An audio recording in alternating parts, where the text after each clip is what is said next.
Amém, irmãos. Continuamos nessa noite o estudo na primeira epístola de Paulo aos Coríntios. Hoje no capítulo 4, versículos 1 a 5. Apenas 5 versículos nessa noite. Primeira epístola do apóstolo Paulo aos Coríntios, capítulo 4, versículos 1 a 5. A palavra do Senhor para nós nessa noite, registrada pela pena do Espírito Santo, diz assim: Assim, pois, importa que os homens nos considerem como ministros de Cristo e despenseiros dos mistérios de Deus. Ora, além disso, o que se requer dos dispenseiros é que cada um deles seja encontrado fiel. Todavia, a mim, muito pouco se me dá de ser julgado por vós, ou por tribunal humano. Nem eu tampouco julgo a mim mesmo, porque de nada me argui a consciência. Contudo, nem por isso me dou por justificado, pois quem me julga é o Senhor. Portanto, nada julgueis antes do tempo, até que venha o Senhor, o qual não somente trará à plena luz as coisas ocultas das trevas, mas também manifestará os desígnios dos corações. E então, cada um receberá o seu louvor da parte de Deus. Esta é a palavra do Senhor. Vamos orar, queridos. Senhor, que momento glorioso para nós ao cultuarmos ao Senhor e contarmos com a ação sobrenatural do Espírito no nosso meio, Senhor. É Ele quem nos traz entendimento, é Ele quem abre os olhos do nosso coração para que possamos contemplar os maravilhosos mistérios divinos e aprender com eles e termos as nossas vidas completamente impactadas pelas verdades do Evangelho. Senhor, pedimos que o Senhor opere esta obra nos corações da Tua igreja nessa noite, que cada um de nós, individualmente e coletivamente, estejamos aptos a abraçar a Tua vontade para nós em Cristo Jesus, no nome de quem nós oramos. Amém. Na semana passada, irmãos, nós falamos um pouquinho de engenharia, prédios pegando fogo, coincidentemente. Hoje nós falaremos um pouco sobre governança. Aqui na igreja, nós temos alguns profissionais, gestores públicos e privados, e é um assunto bastante apropriado em épocas de eleições pelo país, em que se discute muito a governabilidade, a governança também do nosso país. E na administração pública existem esses 3 conceitos que são muito importantes. A governabilidade é a capacidade política do Estado. A capacidade do Estado de intermediar interesses, de garantir legitimidade, em outras palavras, de governar, se assim podemos falar. Também tem a governança, que é a capacidade de administração, de executar as políticas públicas que foram estabelecidas. É quando o governo tem condições financeiras e administrativas para transformar em realidade as decisões que ele toma. Mas o conceito que eu quero gastar um tempo com os irmãos hoje à noite é o conceito de accountability, prestação de contas. Isso é o que a gente quer quando a gente elege um governante, não é? Não somente que ele prometa, que ele diz que vai cumprir, mas que ele cumpra e preste contas daquilo que ele falou, daquilo que ele prometeu. Seria tão bom você ter um pós-campanha, não é verdade?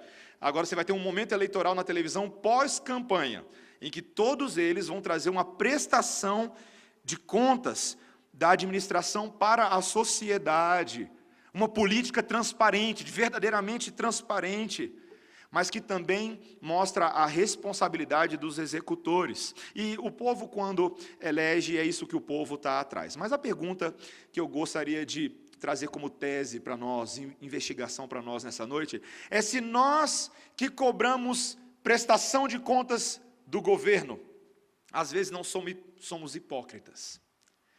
Será que nós estamos dispostos, nós mesmos, a prestar contas dos nossos atos? Será que nós, muitas vezes na sociedade, temos nos colocado muito mais como juízes da vida dos outros, esperando que os outros prestem contas, mas será que nós temos qualificado as nossas vidas como aqueles que transparentemente prestam contas das suas ações e se encontram, de fato e de verdade, nesse momento, no tribunal divino, na presença do Senhor, aquele que sonda corações e aquele que um dia haverá de fato nos trazer para prestar todas as contas? O apóstolo Paulo está ensinando sobre isso hoje nesse texto, meus irmãos. Ele está extremamente preocupado com essa igreja, uma igreja que estava entregue a divisões, a igreja que tinha facções extremamente nocivas, uma igreja cheia de gostos e desgostos, preferências. Então ele agora começa a partir para uma discussão mais extensa sobre o ministério da palavra. E ao falar do ministério da palavra, Paulo deseja exemplificar para os seus ouvintes, a partir do seu próprio ofício apostólico, a maturidade que Deus espera dos seus pastores e que Deus espera do seu próprio povo, na expectativa de que esse povo imaturo abandone o leitinho espiritual e caminhem para o alimento sólido, a fim de que possam se encontrar prontos na presença de Deus para prestar contas dos seus atos, e não somente dos seus atos, mas sobretudo das motivações dos seus corações, na presença do perfeito juiz. Esse texto é sobre isso. E Paulo traz 4 áreas de reflexão que visam fazer isso com a gente, tirar a gente do leitinho e levar para alguma coisa mais profunda. Qual é o tipo de vocação madura que Deus espera de nós? As 4 áreas envolvem a posição da nossa vocação, em primeiro lugar, depois a natureza da nossa vocação, a fidelidade da nossa vocação e a motivação da nossa vocação. Tá? São essas 4 coisas que a gente vai ver. Posição, natureza, fidelidade e motivação. Elas vão nos ajudar a investigar. Primeiro vamos ver a posição da vocação. Olha o versículo 1. Assim, pois, importa que os homens nos considerem como ministros de Cristo e despenseiros dos mistérios de Deus. Em primeiro lugar, meus irmãos, Paulo está ensinando algo ainda sobre aquele problema da estima que esses irmãos dessa igreja tinham por alguns homens em particular. Lembra, eu sou de Paulo, eu sou de Apolo. Paulo ainda está trabalhando dentro dessa mentalidade. Na semana passada, nós começamos a ver que nós precisamos entender que esses homens são meramente servos e não podem ser exaltados. Na semana passada, Paulo usou a palavra diáconos, para significar que eles são servos no sentido geral. Mas aqui agora ele chama esses homens de ministros de Cristo. Esses servos são ministros. E antes que você pense que eu vou entrar numa grande elucubração sobre o que significa ser um ministro, curiosamente, a palavra que ele usa aqui no grego não é mais diáconos, mas é a palavra uperetes, que significa aqueles que remam. Aqueles que remam. Essa palavra descrevia o ofício daqueles homens que, de tempos em tempos, faziam trabalhos nas grandes embarcações dos navios mercantes. E todas essas grandes embarcações, às vezes elas tinham vários níveis, e no nível inferior, você tinha aqueles homens que colocavam a sua pazinha para o lado de fora e remavam. Vários deles, no objetivo de impulsionar aquela grande embarcação e todas as suas mercadorias pelas águas. É interessante que essa palavra no Novo Testamento só aparece aqui, e só aparece nesse uso de Paulo. Ele está chamando os pastores, os ministros de Deus, de remadores do nível inferior. Aqueles que fazem o serviço geral de avançar o barco de Cristo. Meus irmãos, como é importante que pastores tenham essa mentalidade. Até os que se consideram mais importantes precisam entender o caráter serviçal, servil, laboroso, repetitivo daquilo que fazem. Eles são aqueles que remam. O Senhor Jesus Cristo quis ensinar isso para os seus eleitos discípulos, aqueles que talvez em algum momento ou outro se achavam tão importantes, quando, ao lavar os seus pés, lembra que o Senhor Jesus Cristo lavou os pés dos discípulos? Ele toma as suas vestes, volta à mesa depois de ter feito aquilo, e pergunta a eles, lá em João 13, vocês compreendem o que eu fiz? E ele explica, vós me chamais o mestre e o Senhor, e dizeis bem, porque eu o sou. Ora, se eu, sendo o Senhor e o mestre, vos lavei os pés, também vós deveis lavar os pés uns dos outros, porque eu vos dei o exemplo, para que como eu vos fiz, façais vós também, em verdade vos digo que o servo não é maior do que o seu senhor, nem o enviado maior do que aquele que o enviou. Ora, se sabeis essas coisas, bem-aventurados sois se as praticardes. Meus irmãos, o Senhor Jesus Cristo lavou os pés dos discípulos, eu e você já nos acostumamos demais com essa parábola para entender exatamente o que ela quer dizer. O ruim da gente às vezes se acostumar demais com as coisas é que a gente perde o peso e o significado do Senhor da glória, fazendo trabalho de escravo, fazendo trabalho de servo. Meus irmãos, essa palavra de Paulo, que num primeiro momento está voltada para os pastores, para os ministros, os faz lembrar que eles estão no nível mais básico, que o seu serviço é como um maquinário básico para avanço do reino de Deus, e que nesse trabalho de remar há uma certa rotina, há uma certa repetição de tarefas elementares que ficam bem escondidas dos olhos populares, mas que são tão importantes. Você já teve que remar algum barquinho na sua vida? Né? Alguns de vocês aqui tem cara que leva um jeito para isso. Mas talvez você tenha a imagem de algum filme, alguma novela, alguma coisa do tipo, daqueles que estão lá embaixo cumprindo a sua rotina. 1, 2, feijão com arroz. 3, 4, feijão no prato. Não? Nunca viu, não? Ô, Susana, não chores por mim. Trabalho contínuo, um trabalho constante. Meus irmãos, há muitas pessoas que acham que rotina e repetição é algo desprezível. Inclusive, a pós-modernidade, ela opera na categoria de que ela tem que evitar para você qualquer sensação de rotina e repetição. Na verdade, você sempre tem que ter uma sensação de uma inovação, de alguma coisa nova, que te traga nova alegria, novo impulso. Mas, meus irmãos, muito da vida cristã é sim rotina e repetição, e não há desagrado nisso. Tédio é o seu coração pecaminoso que transforma.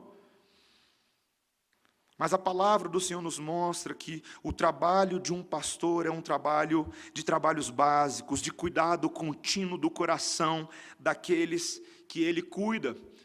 Há tantos que desejam ser pastores, mas que acham que a vida pastoral é feita de grandes momentos, talvez grandes conferências. Não, meus irmãos. A vida pastoral ela é feita dos pequenos momentos, dos pequenos aconselhamentos, das pequenas visitas, das orações em lágrimas escondidas, dos momentos silenciosos de estudo da palavra, não o momento dos holofotes, não o momento da grandeza.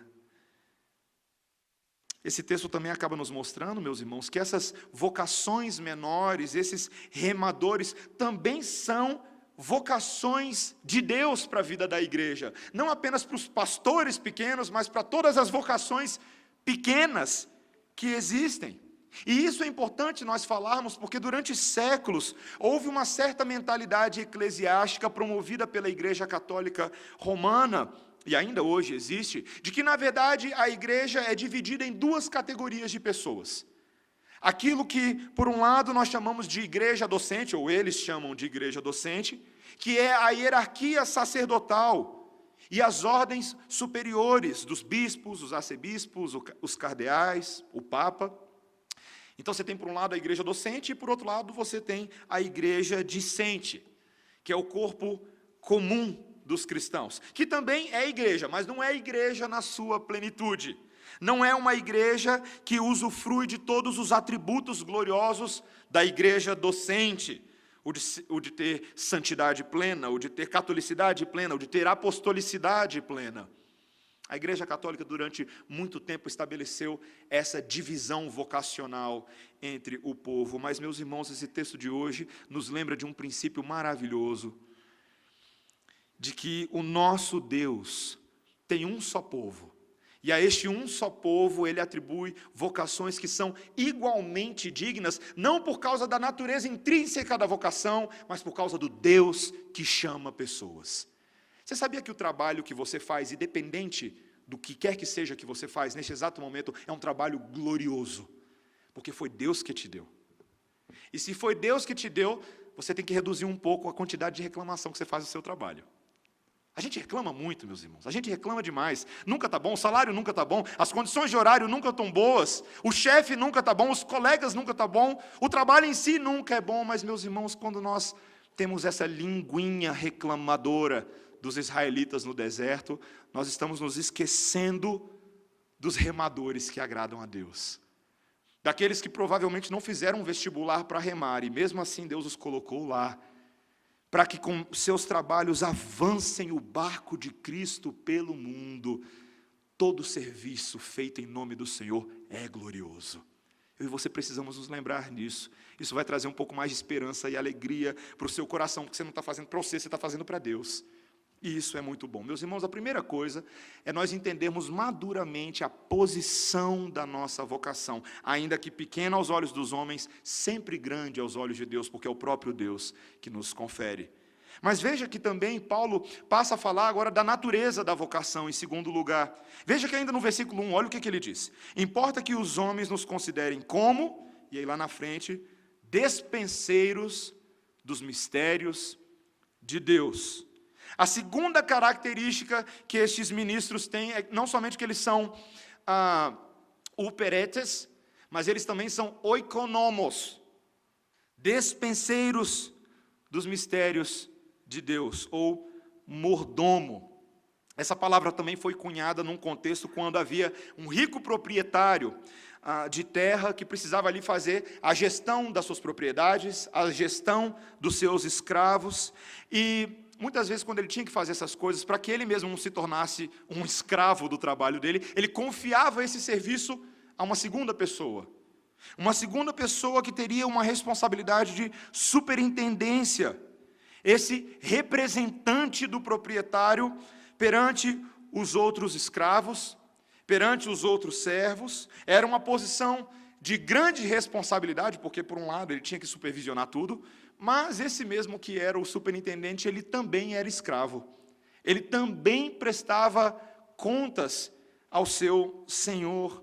E por isso que era uma posição híbrida, uma posição de dupla responsabilidade. E Paulo vira agora para essa igreja e lembra que o trabalho de um apóstolo e o trabalho de um pastor é um trabalho de ser um despenseiro, um mordomo dos mistérios de Deus. Lembra que nós já falamos sobre esses tais mistérios? Lembra lá no capítulo 2, versículo 7? Esses mistérios aqui não é mistério, lembra? As coisas inacessíveis, as coisas que ninguém sabe, como se os dispenseiros de Deus fossem gurus ou magos espirituais, que só eles tivessem acesso a essas coisas e eles teriam que revelar. Não, não é isso. Os mistérios de Deus são os planos de salvação em Cristo Jesus, que outrora estavam ocultos aos olhos dos gentios, mas agora estão plenamente revelados, porque o Senhor Jesus Cristo não havia vindo para salvar apenas judeus, mas também gente de toda tribo, língua e nação. Esses mistérios foram revelados. E agora, compete ao despenseiro fazer o quê? Comunicar esses mistérios. Comunicar com fidelidade, ser um gestor das questões divinas frente ao povo, frente às pessoas. Meus irmãos, essa é a tarefa do pastor, essa é a tarefa do pregador. Ele é um profeta cujo objetivo é transmitir os oráculos de Cristo, anunciá-los por meio dos meios de graça, por meio da pregação da palavra, por meio dos sacramentos que derivam dessa pregação, como o batismo, como a ceia do Senhor.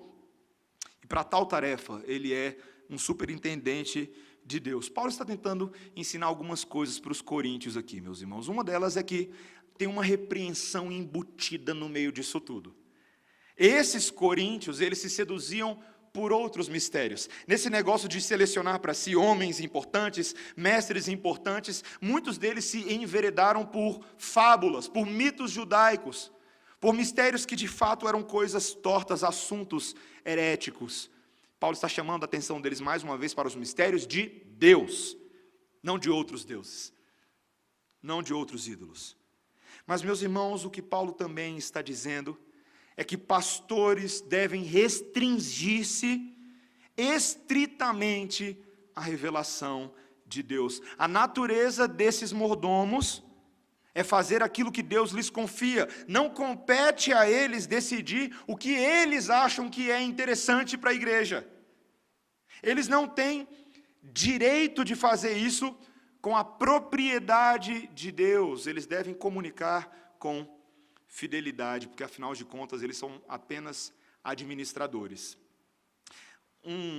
Uma cena que eu acho engraçadíssima de um seriado desses de comédia que passa na televisão, é de uma família que ela é bem rica, e eles têm uma mansão e eles têm um mordomo nessa mansão. E aí o dono, né, dessa casa, o chefe da família, ele decide sair de férias por alguns dias com a sua esposa, com seus filhos, e ele deixa a mansão com o mordomo. E aí você já viu o que ele faz, né? A farra do boi. Ouve música alta, ele dá uma festa na casa, ele veste as roupas dos donos da casa, ele faz de tudo. Mas como toda boa comédia, por algum motivo X lá, o proprietário tem que voltar antecipadamente, né? E por causa dos negócios, alguma coisa do tipo, e quando ele chega em casa, se depara com o seu mordomo vestindo o seu roupão, calçando as suas sandálias e fumando o seu charuto. Meus irmãos, tem muito pastor assim hoje em dia. Muitos homens que, se dizendo dispenseiros das coisas divinas, acham que Deus saiu de férias. E que eles podem fazer qualquer coisa que eles quiserem na casa de Deus. Mas a verdade, meus irmãos, é que Deus nunca saiu de férias.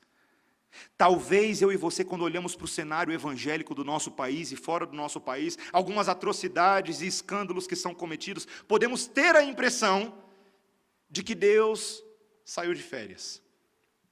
E não somente ele não saiu de férias, como ele tem muito ciúme da casa dele.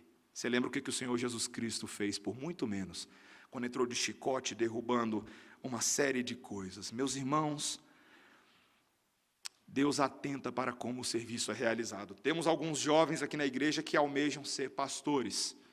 Essa palavra também é para vocês, queridos. Para que nós nos lembremos da responsabilidade com relação à palavra de Deus. De entregar tão somente aquilo que nos foi entregue, como Paulo vai falar lá em 1 Coríntios capítulo 11, quando ele vai falar sobre a ceia do Senhor. Lembra sobre a ceia do Senhor? Era um assunto que estava causando controvérsia entre essa igreja. Muitos irmãos estavam agindo inapropriadamente, havia a infiltração de ensinos de fora da igreja, e Paulo lembra: porque eu vos dou aquilo que também recebi do Senhor. E eu falo isso toda vez que a gente tem ceia do Senhor. Lembra que ele fala isso? Eu vos entrego aquilo que eu recebi, porque mordomo competente é assim que ele age. É assim que ele age. Mas, meus irmãos, não é somente os pastores que são mordomos. Seria um erro nós pensarmos dessa maneira. A mordomia é uma vocação para todo cristão. Nós fomos criados desde Adão e Eva para sermos mordomos do jardim do Senhor, do Éden do Senhor, das questões às quais Ele tem nos confiado.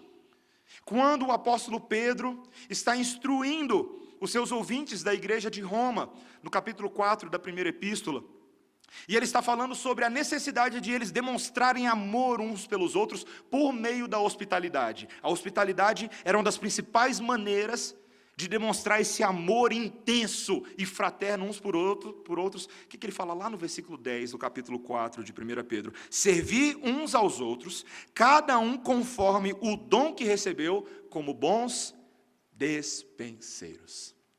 Cada um de nós, com um dom, com uma vocação, de uma forma, mas todos nós, igualmente, despenseiros. Não é que uns são despenseiros, uns são mordomos, e os outros ficam se aproveitando do que está acontecendo. Não. Pelo contrário, nessa carta de Coríntios, no livro de Efésios, no livro de Pedro, a primeira epístola, vemos que Deus derrama sobre a igreja uma abundância de dons e serviços, para que ninguém possa dizer que, eu não ganhei nada. Todos nós temos recebido da riqueza do dom do Senhor para servi-lo e servir uns aos outros, nessa multiforme graça de Deus, como Pedro fala.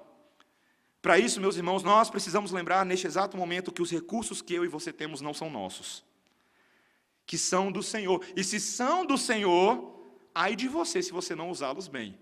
Não somente de não usá-los bem, mas de não investi-los bem, como a parábola dos talentos nos lembra. Que nós temos recebido do Senhor algo que não deve ser simplesmente mantido, mas deve ser investido.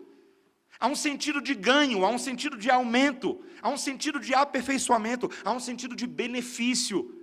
para outros que experimentam os nossos dons e os nossos serviços. Meus irmãos, sua posição, seu emprego, seu carro, sua casa, sua vida, todo esse projeto que você está construindo para você não é seu. A própria saúde que você tem não é sua. Deus que te deu. E você acha que você pode gastar o ar que você respira da forma como você quer? Não é aplicação contra os fumantes, mas pense sobre isso. Nós devemos produzir o máximo benefício na vida dos nossos irmãos em Cristo, porque somos mordomos de Deus. Essa é a natureza da nossa vocação.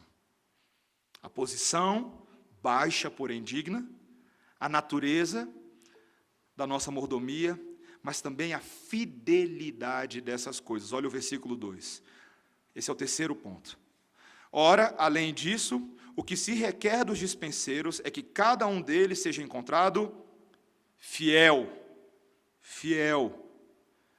Quando tudo é dito e feito, o que o apóstolo está dizendo é que para um apóstolo, para um mestre, para um pastor, a principal exigência desse que ensina e que prega é a fidelidade a Deus.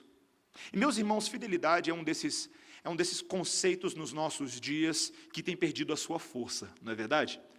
É só você parar para pensar um pouco na quantidade de defesas do adultério que existem nos nossos dias. A infidelidade parece ser muito proveitosa e até mais fácil do que a fidelidade. Muitos têm se enveredado por esse caminho. Mas pense no caso de um mordomo, usando essa ilustração que nós estamos falando. A natureza do trabalho de um mordomo, aquele superintendente que era um escravo, mas ao mesmo tempo superintendia a administração, a natureza do trabalho dele fazia com que muitas vezes ele não tivesse a supervisão rigorosa do seu Senhor. Como algumas parábolas de Jesus mostram, às vezes o Senhor viajava, ele ia embora. E o que ele fazia? Ele deixava o mordomo trabalhando. Não tinha câmera na sala do mordomo, não tinha dedo duro para ficar trazendo notícia à distância. Não, meus irmãos. Portanto, na hora que um senhor ia escolher para si um servo para ocupar essa importante tarefa, um dos primeiros itens na lista de virtudes, na hora de fazer ali a entrevista de emprego, a análise de currículo, é que essa pessoa fosse digna de confiança. Digna de confiança. Fidelidade e confiabilidade são duas virtudes que caminham de mãos dadas. Quando você escolhe uma pessoa, há sempre uma aposta de risco de que aquela pessoa não dá certo para o que você está escolhendo. Porém, se ela tem demonstrado na vida dela fidelidade e confiabilidade, esse risco diminui, não é verdade? É assim que na igreja, por exemplo, algumas pessoas são colocadas em algumas posições de trabalho. No corpo de Cristo você tem várias posições e todas elas são honradas. Mas de vez em quando nós precisamos escolher pessoas que têm se demonstrado fiéis e confiáveis para cuidar de outras pessoas, grupos maiores, tarefas maiores e responsabilidades maiores. Você não sai colocando qualquer criança espiritual para cuidar de questões sérias, mas aqueles que vão se provando, aqueles que vão se qualificando. Meus irmãos, isso também é importante para Deus. E veja, é importante aqui, por mais que Paulo esteja usando o exemplo do apostolado, para Paulo, o princípio todo não é a vinculação apenas ao título de apóstolo. Ele está mostrando um princípio geral que é aplicável a todos. E isso é muito importante, meus irmãos. Porque, na verdade, o que confere legitimidade a um ofício, a um exercício, não é somente o título que eu tenho, mas a virtude e o caráter que acompanham esse título. Isso é importante. Historicamente, na história do protestantismo, João Calvino, nas suas Institutas, ele abordou e denunciou um tema que lhe era muito preocupante, o fato de que o clero romano exigia que tudo o que eles faziam e tudo o que eles ensinavam tinha que assumir uma autoridade de lei simplesmente sob o pretexto de eles se intitularem pastores. Porque eles se chamavam o clero, eles se chamavam sacerdotes do povo de Deus, muita coisa tinha que descer goela abaixo. E o título acabava sendo uma camuflagem para que esses homens mantivessem a tirania dos seus ídolos, das suas ideias que eram extrabíblicas, das suas tradições de homens que eles traziam de fora da igreja e colocavam lá dentro para todo mundo achar que era voz de Deus, que é palavra de Deus. E para você não achar que esse é uma heresia, essa heresia das indulgências, essas questões são coisas do passado, dá uma olhada para as igrejas evangélicas hoje em dia. Muita gente que tem o título de apóstolo, título de bispo, título de pastor, e se dá o luxo de falar o que bem entende. Meus irmãos, não é assim que funciona. Fidelidade para Deus, e eu gostaria que você prestasse bastante atenção nessa definição que Calvino traz. Fidelidade para o Senhor significa, sim, executar os deveres de um ofício com toda responsabilidade, com toda integridade, mas em alinhamento com a verdadeira vontade de Deus escrita na sua lei. Não adianta ser responsável, não adianta ser íntegro, tem que ser certo, tem que estar alinhado com a palavra do Senhor. E é por isso, meus irmãos, é por esse motivo que os cristãos protestantes não aceitam historicamente os ofícios da Igreja Católica Romana, nem os seus sacramentos, porque eles destoam da prescrição bíblica, que é a única autoridade nesses assuntos, não mais uma autoridade nesses temas. E veja, meus irmãos, que infidelidade não é um problema só dos falsos mestres, mas também de todos aqueles que têm algum outro propósito em vista, além da glória de Cristo e da edificação da igreja. São nessas coisas que a gente descobre quem é verdadeiramente sábio, quem é verdadeiramente maduro. Lembre-se que o tempo inteiro nesse livro de Coríntios, o apóstolo Paulo está defendendo a verdadeira sabedoria. E a verdadeira sabedoria não é eloquência de palavras, como nós já falamos. A verdadeira sabedoria não é a excelência das ideias intelectuais acadêmicas, não é o magnetismo da aparência, não. Verdadeira sabedoria é fidelidade à verdade de Deus.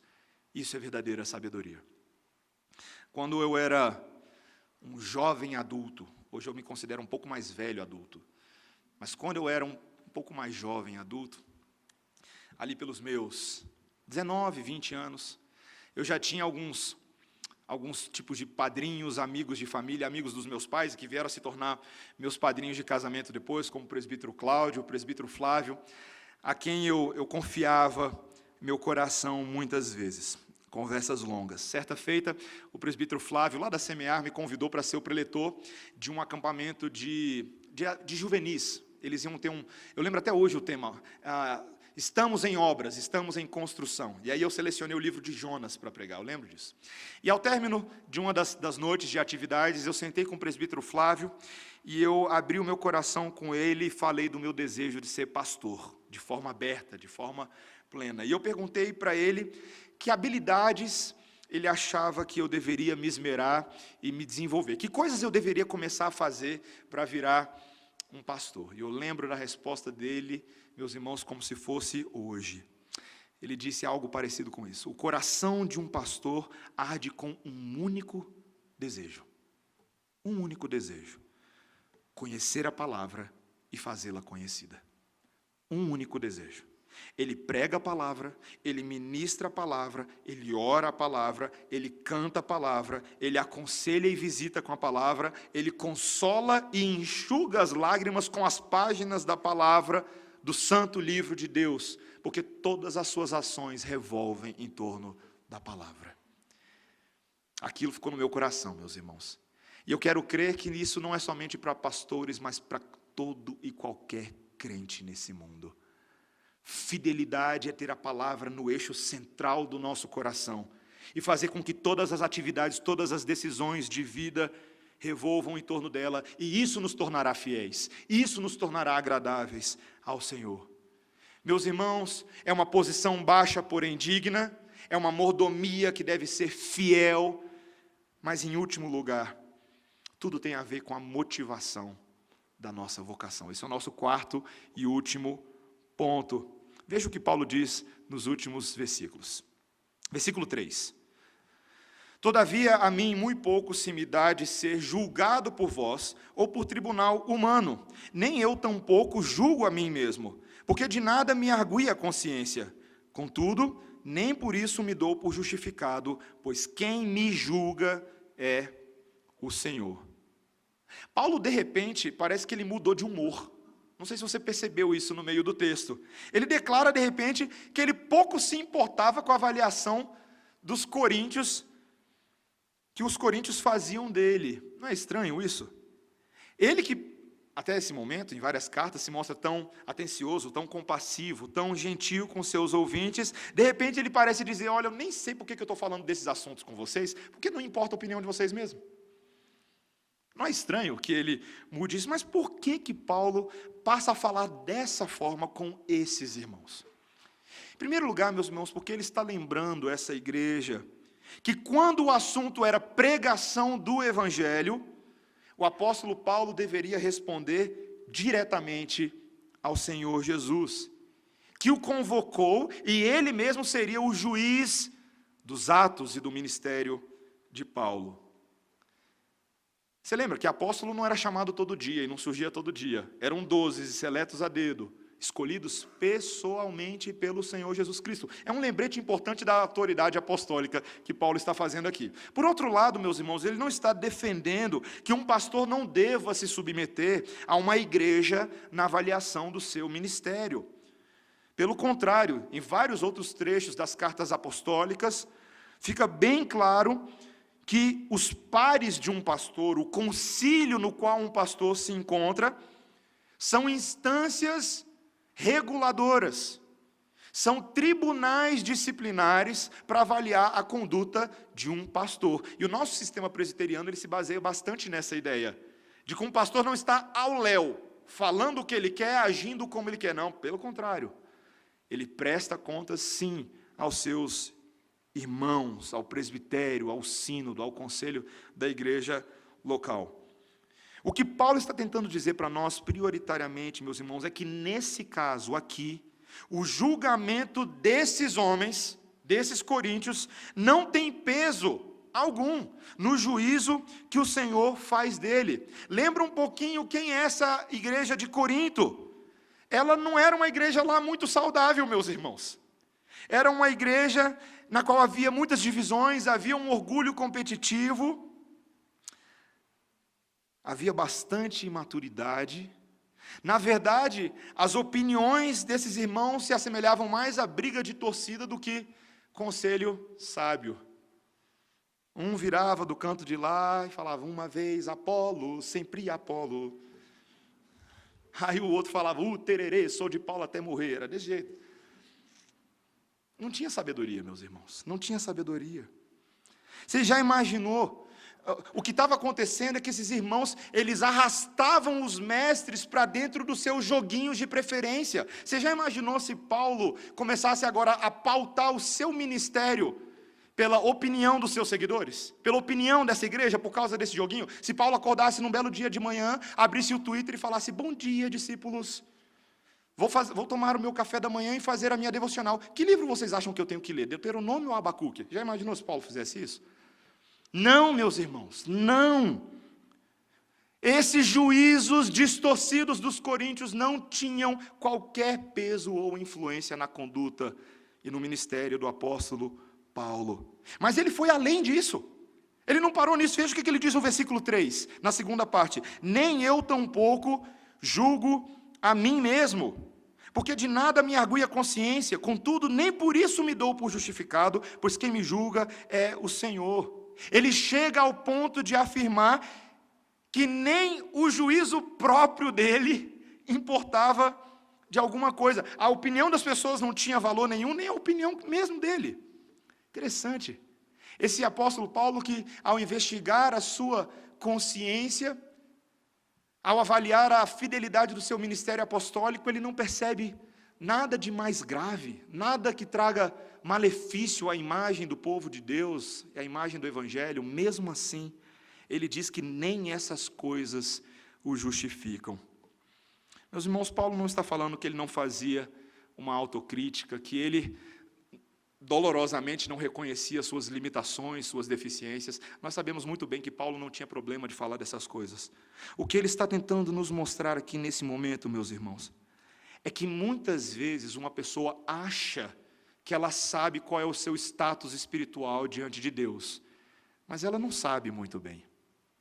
Muitas pessoas acham que elas podem julgar adequadamente se o serviço que ela acabou de prestar é suficiente para fazer com que Deus bata palmas para ela. Mas, meus irmãos, é esse julgamento torto que às vezes nós fazemos, que faz as pessoas caírem para uma das duas valas, como C.S. Lewis falava. Existem duas valas na vida de uma pessoa. Uma vala é a vala da depressão, quando absolutamente nada do que ela faz parece bom. A outra vala é a da autoexaltação. É a vala naquela em que eu acho que tudo que eu faço é maravilhoso e perfeito e bom. Meus irmãos, eu e vocês temos uma tendência muito grande de avaliar os nossos atos com base numa dessas duas valas. A gente faz isso o tempo inteiro. E, meus irmãos, isso é muito importante ser enfatizado numa época como a nossa, em que muitos são tentados a um exercício mais introspectivo, achando que só ficar olhando para dentro, só ficar olhando para o seu coração com o seu próprio julgamento, será suficiente para você se descobrir. Hoje, meus irmãos, existe uma ditadura dos sentimentos e da felicidade. A felicidade do eu, que é absurda, que vai às alturas, que pula pela janela. Meus irmãos, o perigo desse juízo próprio é porque uma pessoa, e preste atenção nisso, uma pessoa com muita facilidade acaba legitimando as suas próprias opiniões, aprovando a sua própria conduta ou argumentando a favor dos seus próprios erros. Não é isso que as pessoas fazem? A gente sempre encontra um jeitinho para a gente dizer que a gente não é assim tão mal. Que, na verdade, o que eu estou fazendo até que é bom. E a gente vai justificando. O nosso coração enganoso e labiríntico é especialista em ficar fazendo esses exercícios de acomodação. Cada um de nós, eu lembro conversando com um grande amigo, ele falando sobre, cada um de nós tem um mecanismo dentro de nós que fica tentando julgar o quão bom a gente é para entrar no céu. A gente faz isso o tempo inteiro.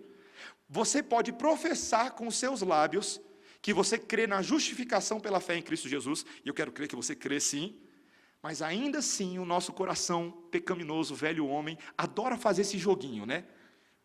Se Jesus voltasse hoje, eu iria para o céu?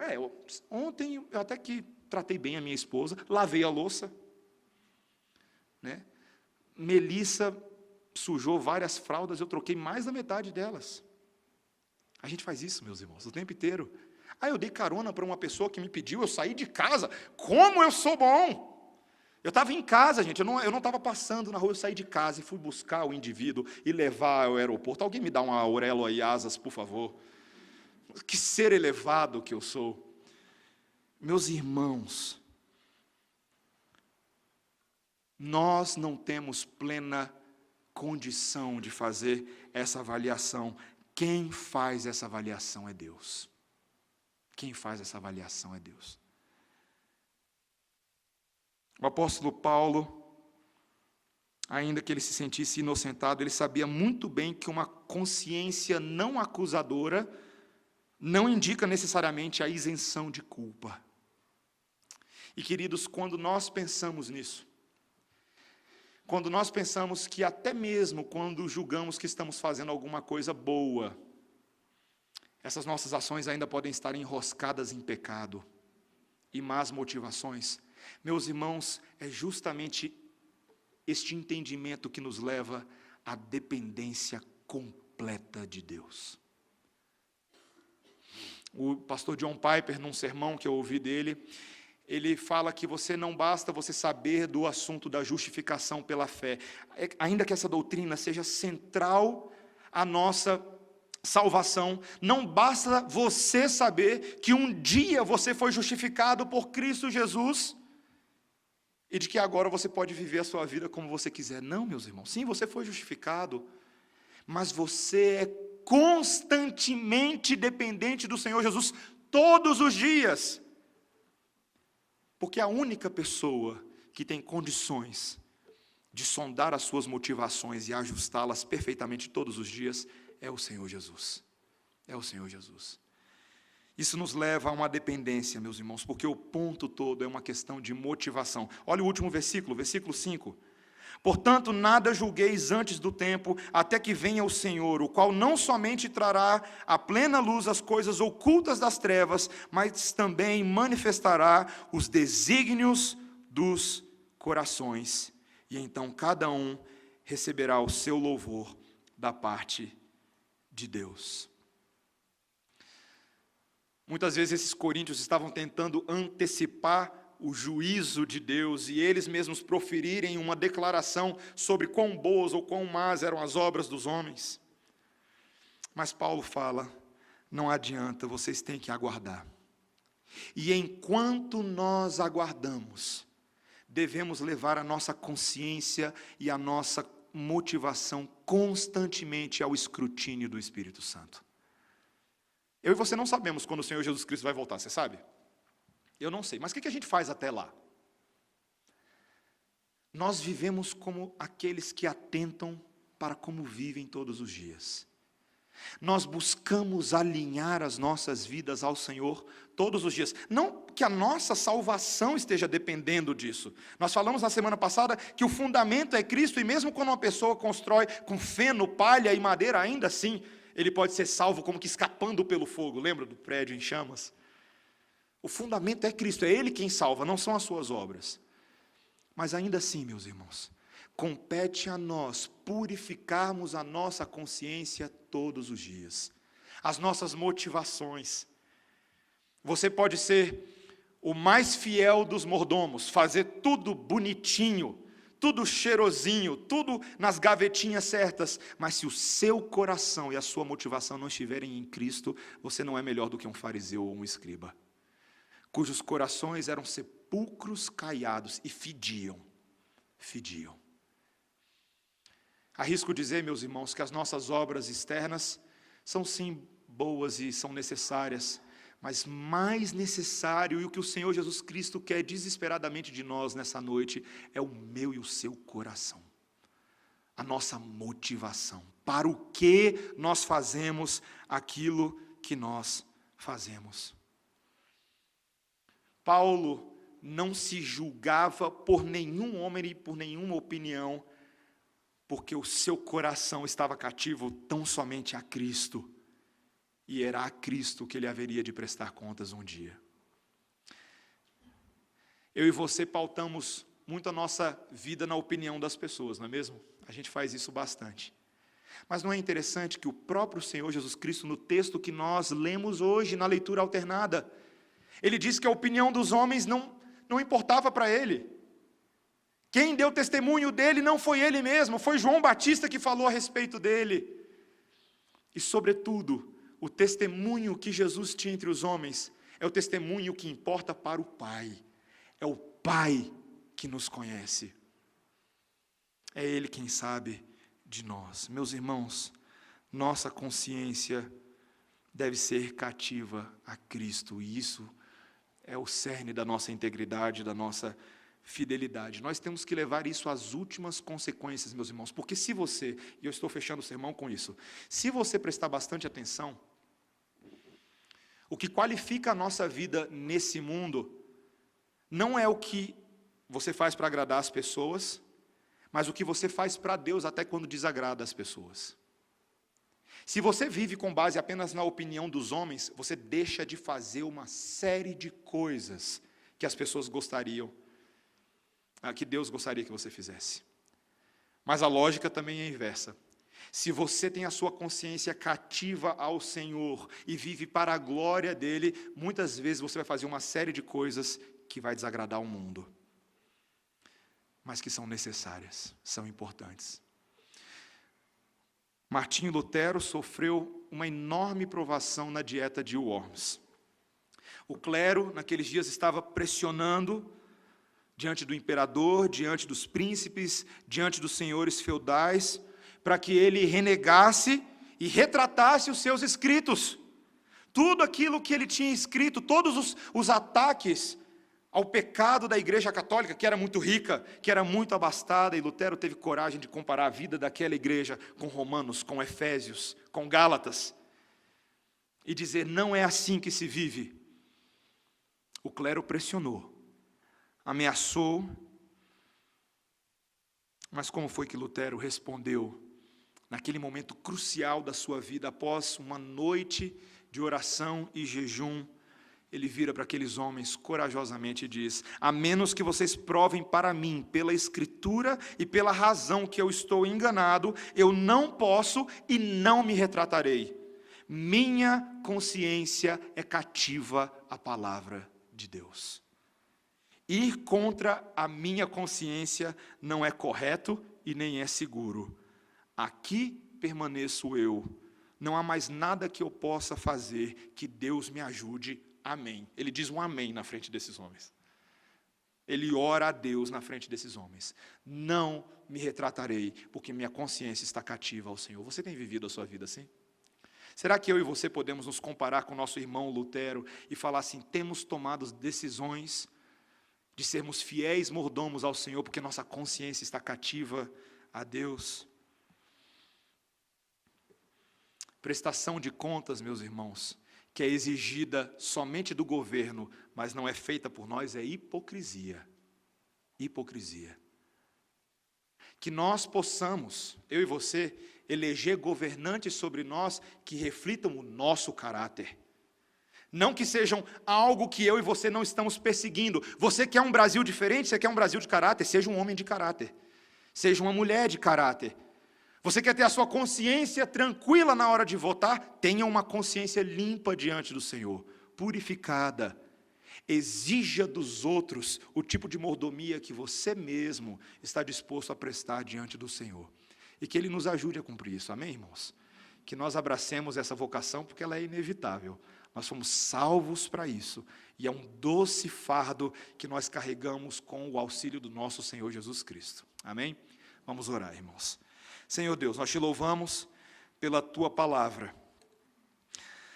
Tua palavra nos confronta e nos lembra que nós haveremos de prestar contas ao Senhor naquele dia, o dia do juízo, em que serão revelados os desígnios do coração, as motivações virão à tona. Senhor, temos ouvido isso na Tua palavra nessas últimas semanas, e o Teu Espírito está nos confrontando. Senhor, queremos ter as nossas consciências cativas a Cristo, nossas vidas transformadas pelo Evangelho, nossas ações derivadas dessa nova consciência, dessa nova forma de pensar.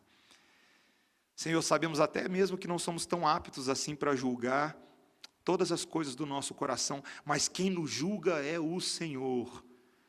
Senhor, ajuda-nos a sermos verdadeiramente agradáveis a Ti. Dá-nos cumprir as nossas vocações mais básicas nesse mundo com fidelidade. Sermos pais, mães, filhos, trabalhadores, cidadãos. Dá-nos cumprir, Senhor, a nossa mordomia com integridade. Dá-nos cumprir, Senhor, tudo o que fazemos com extrema fidelidade. E que em tudo, Senhor, a nossa motivação seja correta. Em nome de Jesus. Amém. Vamos ficar de pé, irmãos. Vamos cantar ao Senhor, caminhando para o final deste culto e em resposta à palavra pregada, este belo cântico, som